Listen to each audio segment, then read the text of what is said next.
오늘 우리에게 주신 하나님의 말씀은 신약성경 누가복음 24장 1절에서 12절까지의 말씀인데요. 우리 한 절씩 교독함으로 하나님의 말씀을 읽겠습니다. 제가 먼저 읽겠습니다. 이르의 첫날 이른 새벽에 여자들은 준비한 향료를 가지고 무덤으로 갔다.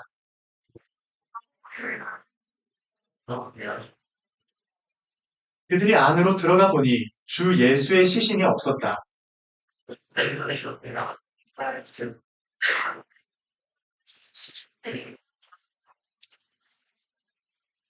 여자들은 두려워서 얼굴을 아래로 숙이고 있는데 그 남자들이 그들에게 말하였다. 어찌하여 너희들은 살아계신 분을 죽은 사람들 가운데서 찾고 있느냐?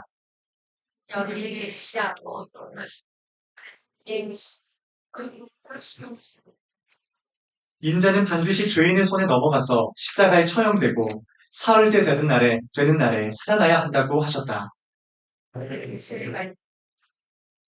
그들은 무덤에서 돌아와서 11제자와 그 밖의 모든 사람에게 이 모든 일을 알렸다.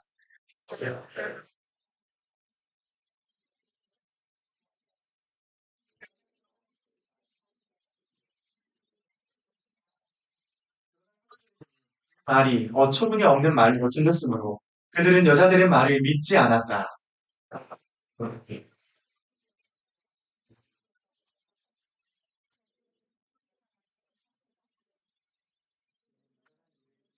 그래서 집으로 돌아갔다.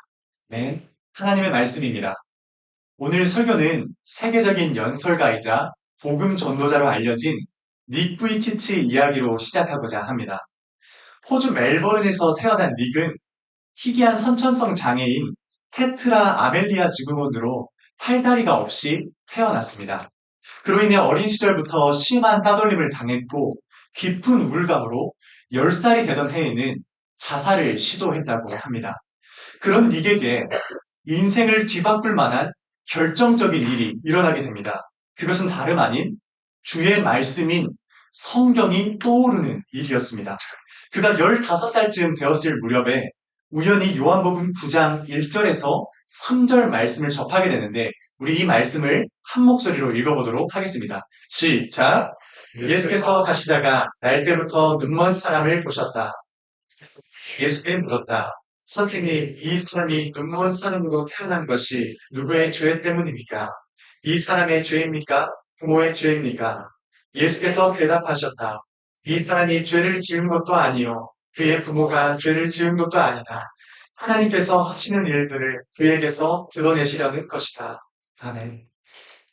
그가 이 말씀을 읽은 이후로 감당하기 어려운 일이 찾아올 때마다 이 요한복음 9장 말씀을 자꾸 떠올렸다고 합니다. 낙담하고 좌절한 일이 생길 때마다 이 말씀이 순간순간 이 닉에게 찾아왔던 것이에요.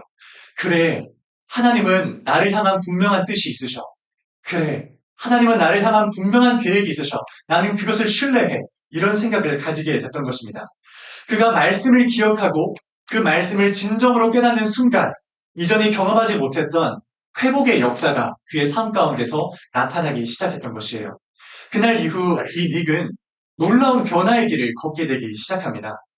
이전에는 자신에게 없었던 것에 집중했다면 이제는 자신이 가지고 있는 것에 집중하며 감사의 삶을 살아가기 시작했던 것입니다. 그리고 19살이 되었을 때 이제 본격적으로 사람들 앞에 서기 시작해요. 사람들 앞에서 자신의 이야기를 나누며 희망을 전하기 시작합니다. 학교와 교회에서 그리고 전 세계 다양한 무대에서 예수님께서 자신의 삶을 어떻게 변화시키셨는지 간증하고 복음을 전하는 일을 살기 시작한 것이에요. 오늘 우리가 함께 살펴볼 말씀 속에서도 바로 이러한 절망과 낙담 속에서 주님의 말씀을 떠올린 주님의 말씀을 기억한 여인들이 등장합니다. 지금부터 그 본문의 내용을 주목해서 살펴보도록 하겠습니다. 오늘 본문의 이야기는 예수님께서 십자가에 못 박혀 돌아가신 후 3일째 되던 날의 장면으로 시작됩니다.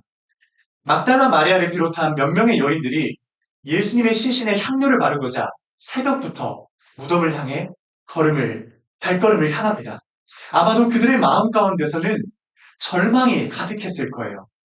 더 이상 예수님과 함께할 수 없고 특별히 내가 구원자로 여겼던 주님이 죽으셨기 때문에 어떠한 기대도, 어떠한 소망도 그들의 마음 가운데 없었을 겁니다. 그래서 그저 마지막으로 그분께 예를 갖추고자 향료를 사들고 무덤으로 향한 것이에요. 그런데 그곳에서 전혀 예상하지 못한 놀라운 일을 경험하게 돼요. 무덤을 막아두었던 큰 돌이 옆으로 옮겨져 있었던 것입니다.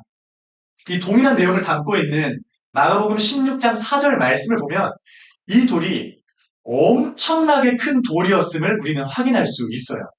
정확하진 않지만 일부 고고학자들은 이 돌이 아마도 1톤에서 2톤 정도로 추정된다고 이야기하기도 합니다. 여러분, 1톤에서 2톤 정도 되는 이 큰 돌을 우리 청소년부 학생들이 몇 명 정도 붙으면 옮길 수 있을까요? 전사님이 그래서 데려와 봤어요. 우리 중학교 1학년 친구들, 남학생, 여학생들을 다 데리고 가서 이 1톤에서 2톤 정도 되는 큰 돌을 옮길 수 있을까요? 우리 희건이가 아닐 것 같다고 저에게 신호를 줬습니다. 아마도 못 움직일 거예요. 이 많은 친구들이 선생님들과 함께 으쌰으쌰 힘을 모아도 이 돌을 옮기기라는 것은 불가능에 가까운 일이었을 겁니다. 더군다나 그 돌 무덤 앞에는 아무도 없었던 게 아니라 로마 군인들이 지키고 있었어요. 철저히 경계를 하고 있는 상황이었습니다. 그런 상황 속에서 몰래 그 돌 앞에 찾아가서 1톤에서 2톤 정도 되는 돌을 밀어냈다는 것은 거의 불가능에 가까운 일이었습니다. 그런데 이 불가능한 일이 지금 실제로 벌어졌고 눈앞에 펼쳐져 있는 것이에요. 근데 더 놀라운 것은 여인들이 무덤 안에 들어가 보니까 그 무덤 안에 있어야 할 예수님의 시신이 없는 거예요. 바로 그때 옆을 둘러보니까 웬 두 남자가 서 있는 거예요. 여러분 생각해 보세요. 지금 어둑어둑한 새벽 시간이에요. 그 새벽 시간에 지금 시신이 있는 무덤가로 향했어요. 근데 그곳에 있어야 될 군인들은 없고 엄청나게 큰 돌은 옆으로 치워져 있고 그 안에 들어가 봤더니 예수님의 시신은 사라진 거예요. 어떻게 된 거야? 지금 이게 무슨 상황이야? 이렇게 막 놀랍고 두려워하고 있는 상황에서 옆을 딱 봤더니 두 남자가 딱 서 있는 거예요. 여러분 이거 꼬꼬무보다 더 무섭고 흥미진진한 이야기 아니에요? 여인들은 너무 두려웠을 거예요. 지금 이 상황에서 자신들이 어떻게 반응해야 할지 그조차도 잘 모르는 상황이었을 것입니다. 그런데 그 두 남자를 보니까 이 두 남자의 특징이 있었어요. 두 남자가 찬란한 옷을 입고 있었다는 것입니다. 이전에는 보지도 듣지도 못한 그런 빛나는 옷을 입고 있었어요. 여러분, 이 여인들은 하나님을 믿는 사람들이었습니다. 그래서 직감적으로 알았을 거예요. 아, 이 사람들은 하나님께서 보내신 천사들이시구나. 그것을 영적으로 깨달았을 겁니다. 그래서 그들이 그 자리에서 바로 엎드려요. 얼굴을 땅에 대고 그들께 예를 갖춥니다. 근데 그 모습을 보던 이 두 천사가 어떻게 말씀했는지 함께 살펴볼까요? 오늘 본문 5절 말씀을 한 목소리로 읽겠습니다. 시작. 그러면서 안전을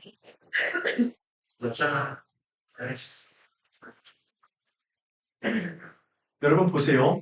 이 남자들이 말하는 질문을 주목해서 보세요. 이 질문이 사랑이 담긴 메시지처럼 느껴지나요? 아니면 조금 책망에 가까운 메시지처럼 느껴지나요? 질책하는 듯한 느낌이 들지 않아요? 지금 이 두 천사들은 여인들에게 책망하고 있는 것이에요. 여인들이 무언가 정말 큰 잘못을, 큰 실수를 하고 있다는 듯이 이야기하고 있는 것이에요. 무엇을 잘못했을까요? 이 여인들이 도대체 뭘 그렇게 잘못했을까요? 그것은 여인들이 무덤에서 예수님을 찾으려 했던 것입니다.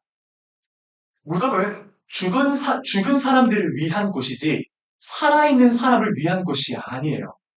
다시 말하면 지금 예수님은 이미 부활하셨고 살아계신 분이신데 어찌하여 너희들은 죽은 자들을 위한 무덤에서 그 주님을 찾고 있냐고 책망하고 있는 것입니다.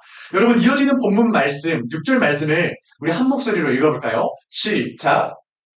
여기에 계실 때 않고 하나씩 갈릴리에 계실 때 너희들에게 하신 말씀을 기억해요. 천사들의 중요한 이야기를 지금 이어서 하고 있습니다. 예수님께서 갈릴리에 계실 때에 너희들에게 하신 말씀을 기억해 보아라. 이렇게 말씀하고 있어요. 그러니까 지금 천사들은 새로운 어떤 사실, 새로운 어떤 정보를 주고 있는 것이 아니라 너희들이 이전에 이미 들었던, 너희들에게 이미 주어진 그 주님의 말씀을 다시 기억해 보라고 말하고 있는 것입니다. 그 말이 무엇이었을까요? 그것은 예수님이 세 차례나 말씀하셨던 누가복음 9장 22절 말씀입니다. 우리 이 말씀을 한 목소리를 읽어볼까요? 시작! 부자가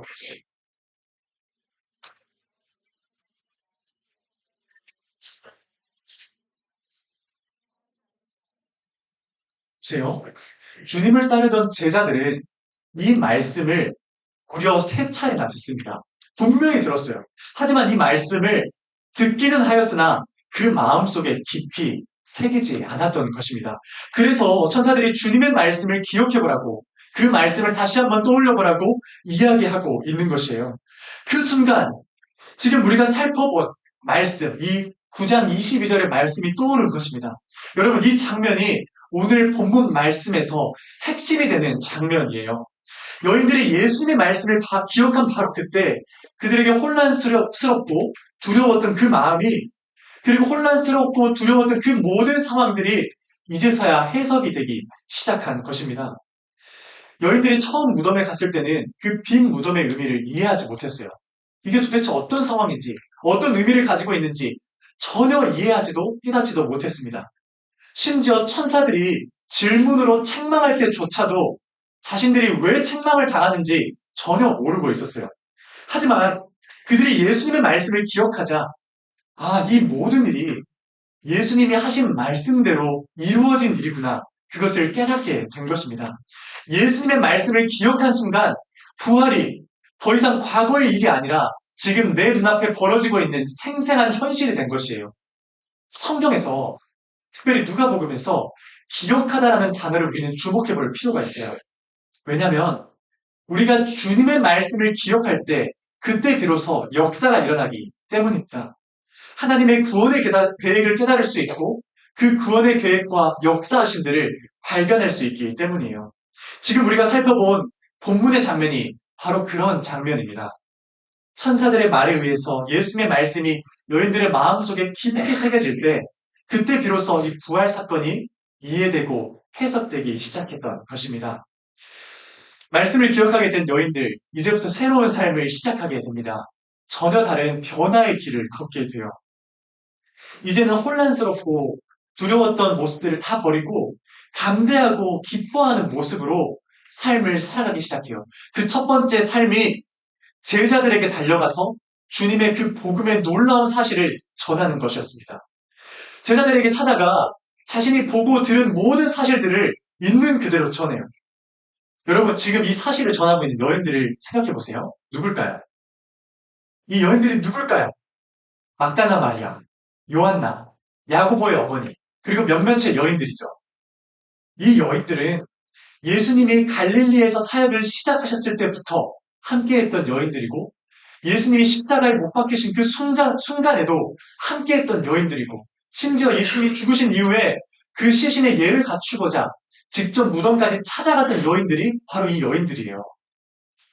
이 정도 되는 사람이 이렇게 놀라운 사실을 전한다면 아마 이 소식을 들은 제자들은 정상적인 반응이라면 뒤집어져야 됩니다. 놀라서 막 경악을 금치 못했어야 돼요. 그런데 제자들의 반응을 보세요.